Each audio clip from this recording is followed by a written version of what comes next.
No, I was intrigued when you said the Enlightenment ignored our spiritual connection with history, or certainly Yes, an awareness of history, and it made me think of the museums. That they generally the museums start with Roman artifacts in England, at right, least, and there's so much right. before that, including the megalithic structures.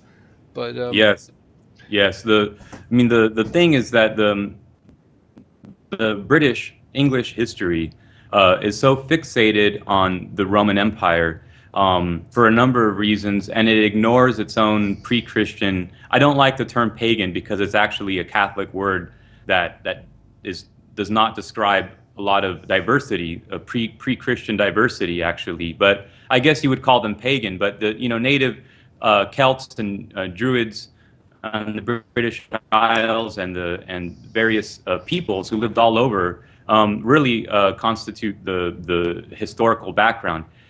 But when the British Empire really was in high gear in the 16th century and in the 17th century, when the major universities were really invested in, they underwent a tremendous task of appropriating for themselves the history of the Roman Empire, and they established something which we now take for granted called the Western heritage or the Western tradition.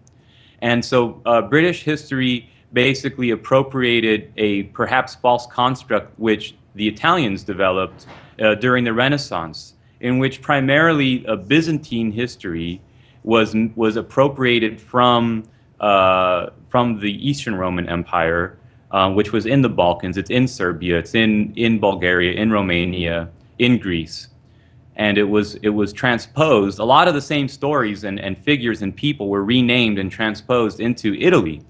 Then the British basically then saw this this construct that was built in the Renaissance, and they took it for themselves.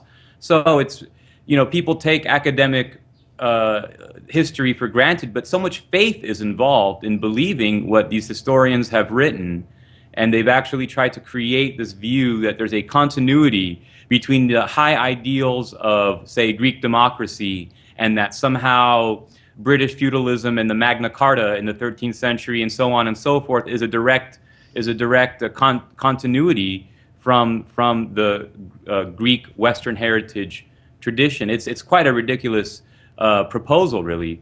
But the Enlightenment, coming many centuries later, really failed to understand the complexity of the human experience, and it tried to formalize. There are some useful products which can be used in a small scale.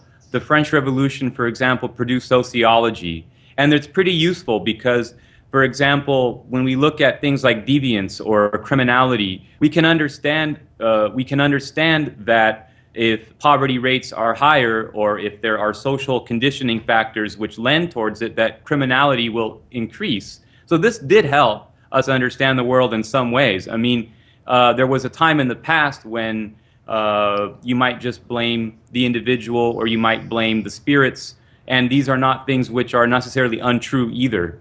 But it certainly the problem is that for people trying to understand this, we tend to want to take a black and white view of everything instead of looking at imperfect knowledge which has been transmitted, which we have created or has been transmitted to us over time. So there are some truths in some of the liberal philosophy, and liberal philosophy is not a coherent body. It disagrees with itself.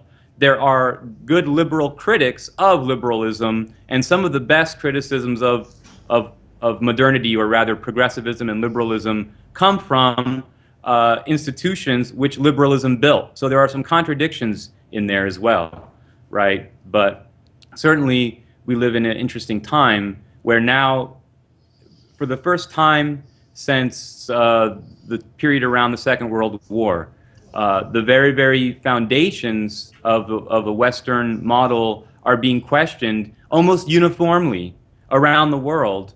And when some Western Europeans and the Americans, and we're talking about the government and the elites, not the people, when those elites from Western Europe and America talk about this country or that country being isolated, by and large, those countries are far more connected and have far better relationships with the real rest of the world than do the United States and Western Europe. When they say that Russia is isolating itself, it actually has a much better relationship with India and with China, where actually half of the world's population lives between those two countries and the general region, right?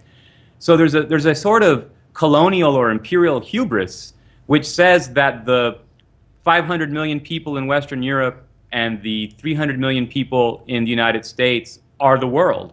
And that's actually less than 1/7 of the total world population. So when we talk about who's cut off from who, it's really Western Europe and the United States that are isolating themselves. And they don't control the discourse, and they're not going to write the future. You see, all of the books that haven't been written yet or that are being written right now are being written in China, they're being written in India, they're being written in Latin America, you see. And those are the books that people are going to learn and study. So this whole project for 500 years is actually coming to an end. It's really quite fascinating. It is. It is. We all feel it one way or another. Would you, thank you.